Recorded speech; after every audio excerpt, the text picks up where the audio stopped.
कैसी बहू है, ससुर जी के अंतिम संस्कार पर भी ससुराल नहीं आई। अरे आज उसने मेरा सिर ऊंचा कर दिया। कौन कहता है कि मेरी बड़ी बहू सिर्फ दिखावा करना जानती हैं। जो लोग दिखावे को जिम्मेवारी का नाम दे रहे हैं, जिम्मेवारी कैसे निभाई जाती है मेरी बड़ी बहू से सीखो। कहते हुए विनीता जी ने नम हुए अपनी आंखों को आंचल से पोंछते हुए अपनी बड़ी बहू नेहा को गले से लगा लिया। आज घर में सक्सेना जी के 13वीं थी।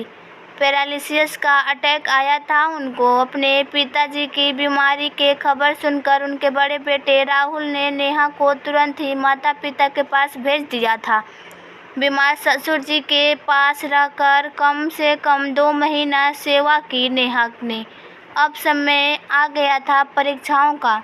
नेहा की बड़ी बेटी को 12वीं बोर्ड था और छोटे बेटे के 9th, इसलिए विनीता जी ने ज़बरदस्ती नेहा को बच्चे के पास भेज दिया था।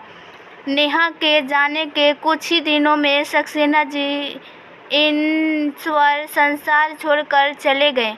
बच्चों की परीक्षा के चलते सभी का आना सक्सेना जी के अंतिम संस्कार में संभव न था, इसलिए सिर्फ राहुल अपने पिता के अंतिम संस्कार में आया था।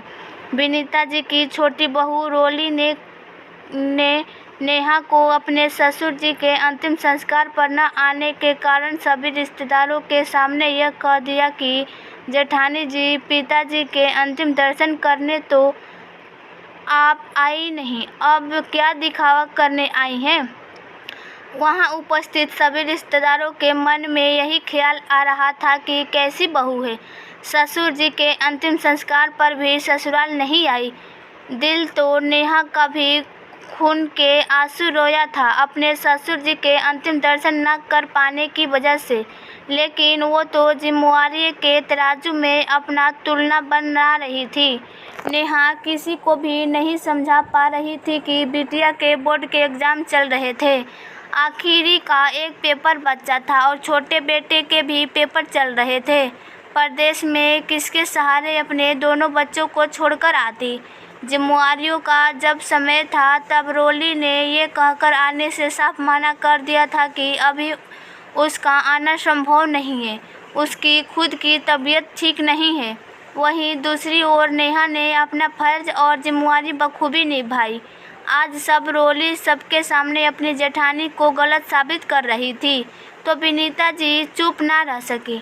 ना चाहते हुए भी सभी रिश्तेदारी के सामने विनीता जी बोल ही उठी।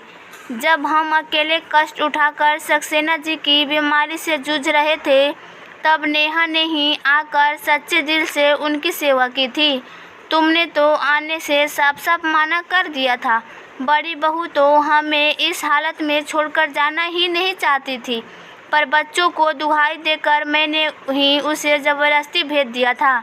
सक्सेना जी के अंतिम दिनों में नेहा की ही किस्मत से उनकी सेवा करना लिख था, इसलिए नेहा के जाने के कुछ ही दिन बाद वो हमें छोड़कर चले गए और तुम अंतिम समय पर दर्शन करने अपने आप को सभी के सामने महान दिखा रही हो। अगर कुछ कर नहीं सकती तो कम से कम किसी को नीचा तो मत दिखाओ, चुपचाप रहना सीखो। मेरी बड़ी बहू दिखावे और ढकोसले में बहुत ऊपर है। वो दिखावा करना नहीं जानती, लेकिन अपनी जिम्मेवारियों कैसे निभाना चाहिए ये उसे अच्छी तरह से आता है।